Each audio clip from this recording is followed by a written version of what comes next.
Okay. So I'm at this place in my life where I'm ready to make a video about this story, something that happened to me 6.5 years ago. That has been a journey and a process unfolding for me in my life and the people around me.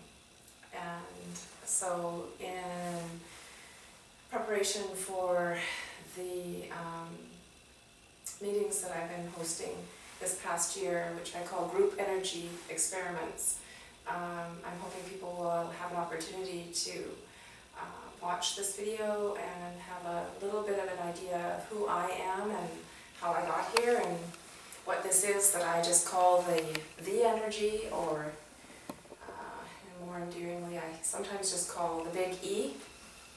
And you know, my name is Joan and I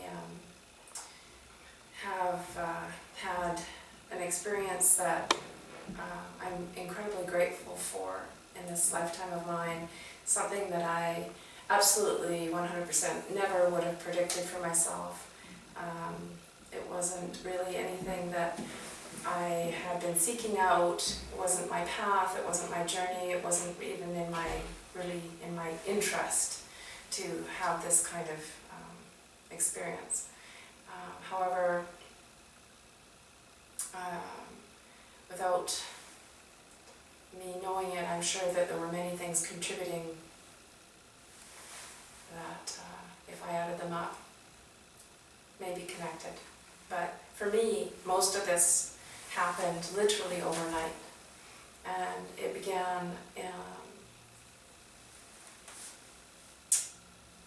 in 2006, September, while I was on a holiday.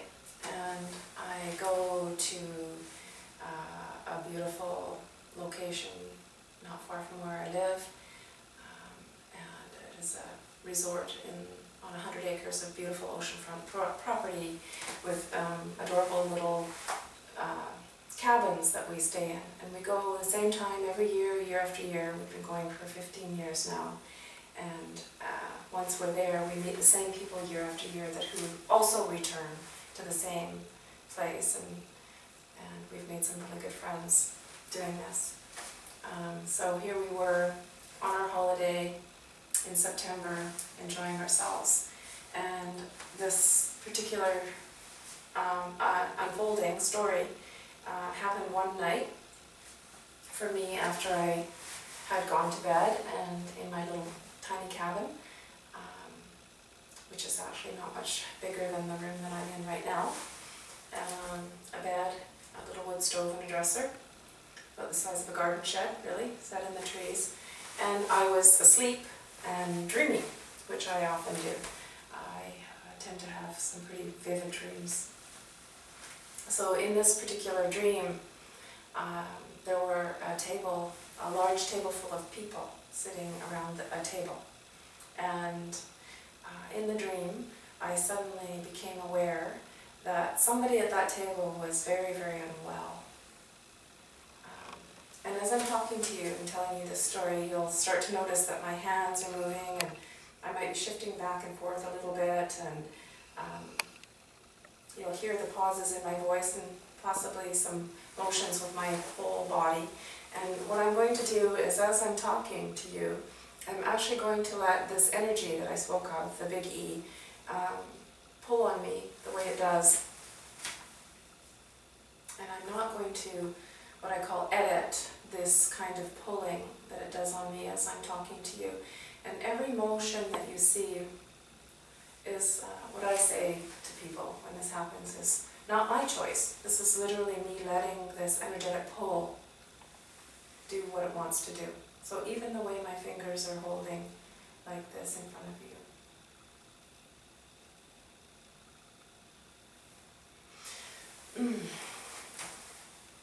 It'll sometimes make me giggle. It'll sometimes make me make some pretty funny sounds and some unusual body movements. And to the best of my ability, I'm going to let go of worrying about what I look like and just continue to share with you what happened. What I find is as soon as I start to talk about this event, this energy shows up for me.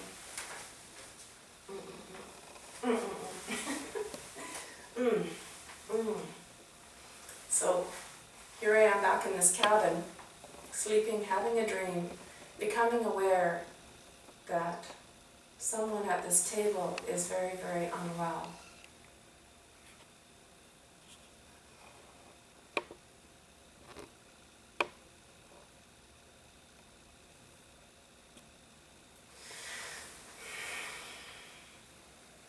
And for some reason,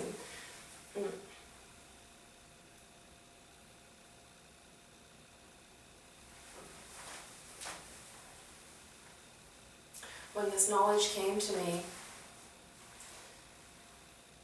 a very, very hot energy suddenly gushed up through my body. And it was so hot and so intense that in this dream, what happened to me next was that this hot, intense energy threw me on that table. And this hot energy began to, it burst out the top of my head and started to beam out the window that was beside the table. And as this hot energy was gushing through me and out the top of my head, it came with an incredible knowledge. And this knowledge was that this hot energy could heal anything. Anything. Even death. Even death. And I share that, not even really knowing what that means. But it was a very strong, intense, clear message.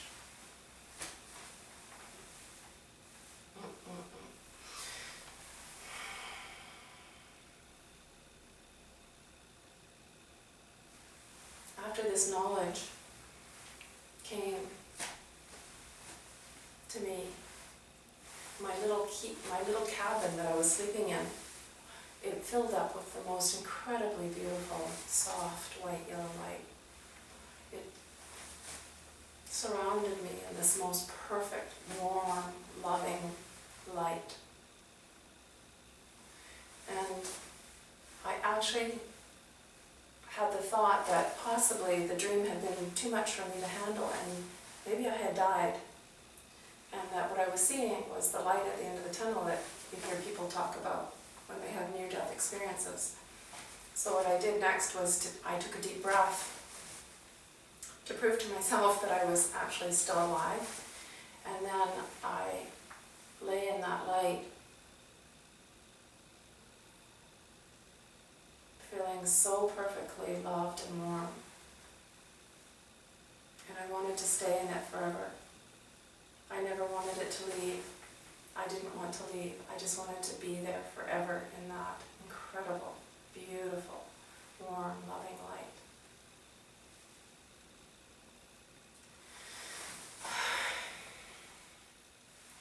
Now, what happened next, I don't know why. I made a decision to ask this light a question. And I personally don't have any religious beliefs, but for some reason I said to this light, "Is this God?" And there was an answer. It wasn't a voice, so to speak, it was just an answer. And the answer was, "It doesn't matter." And then this light said to me, "Have no doubt." And I said back to it, "I don't get it. Have no doubt about what? I don't get it." And the answer to that, the light said back to me, "It is up to you to find out." And I lay there for quite a while longer, pondering those words and staying in the warmth and the beauty for as long as I could. Eventually the light faded away and I was left there in my small cabin in the dark. It was the middle of the night in the forest. No lights around me.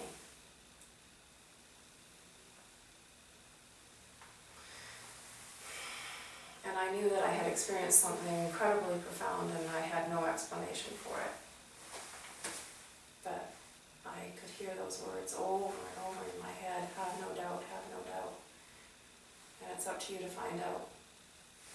I eventually fell asleep, and in the morning when I woke up, my husband, who had also been there with me, he woke up and he got out of bed and he said, "Look at me, what the heck happened to me? I'm soaking wet." Everything, his t-shirt, his pillow, everything were wet.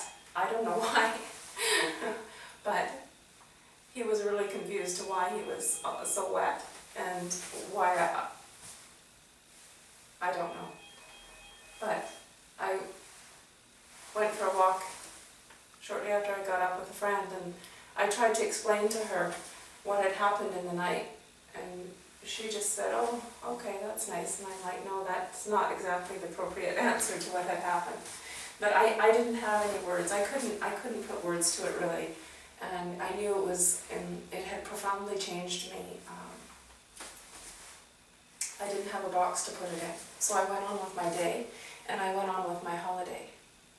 And several days later, we were still there, and I was in the dining room of the lodge, where there was 100 people for dinner.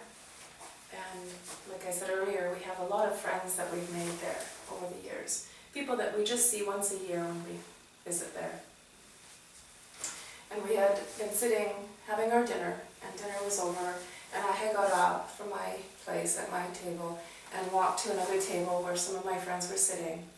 And I put my hands on this one woman's shoulders and quite, friendly, giving her a little shoulder massage as I was talking to her. And she was liking it and saying, "Oh, that feels good." And suddenly, that hot, hot, hot energy that had come through me in that dream a few nights previously gushed through me and down my arms and just whoosh, shot into her body. And instantly she slumped in her chair. She just went sideways, she just collapsed. And I had this zinging energy beaming down my arms, like laser beams almost, into her.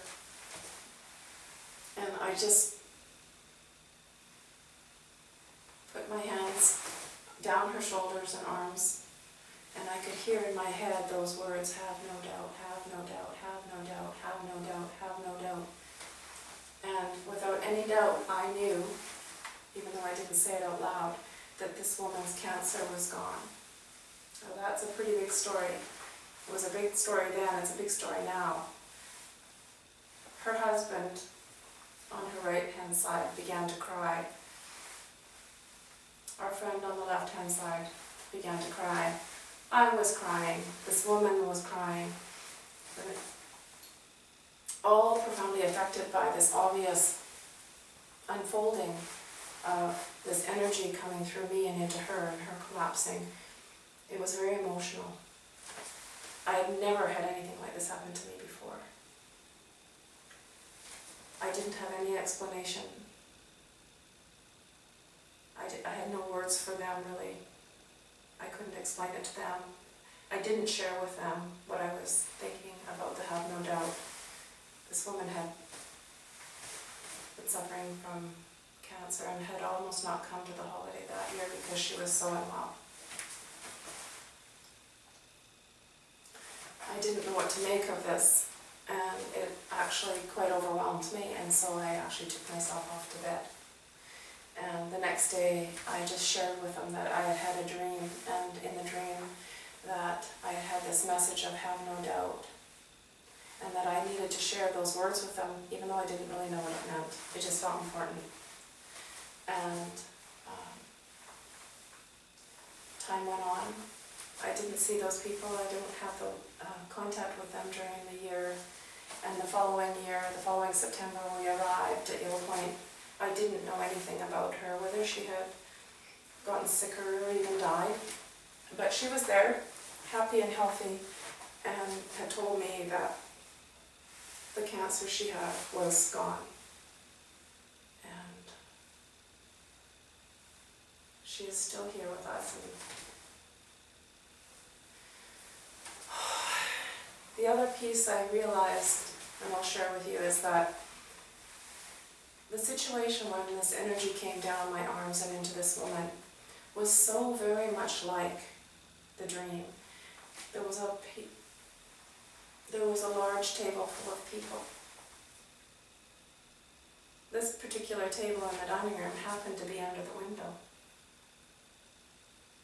And when I put my hands on her,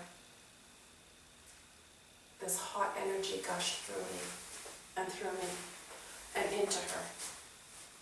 So it almost replicated the dream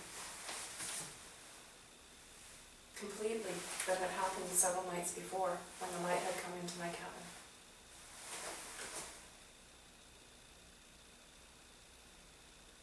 So without any intention of quote-unquote healing her, it was like the last thought in my mind when I put my hands on her.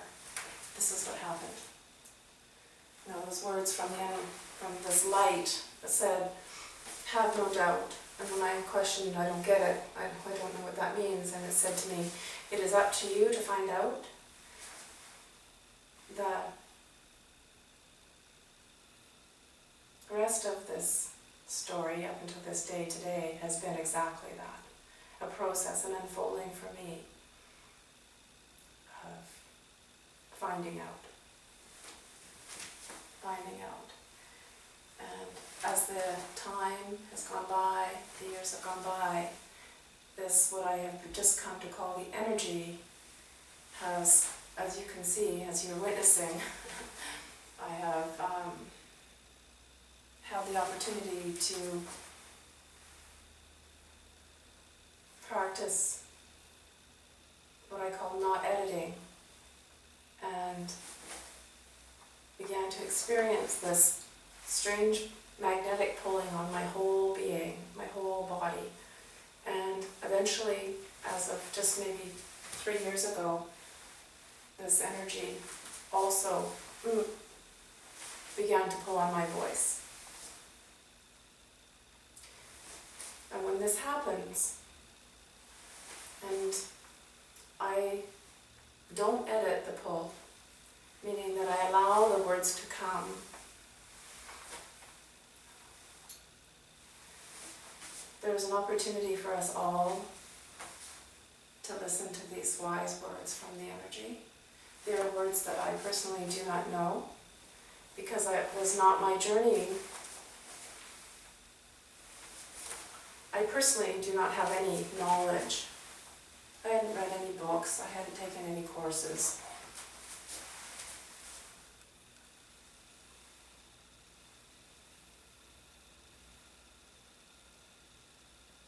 I don't have the lingo of the trade, so to speak.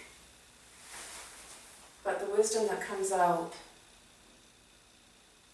is so profoundly loving, wise, and this energy has one desire, and that is for us all to be what it says, weller.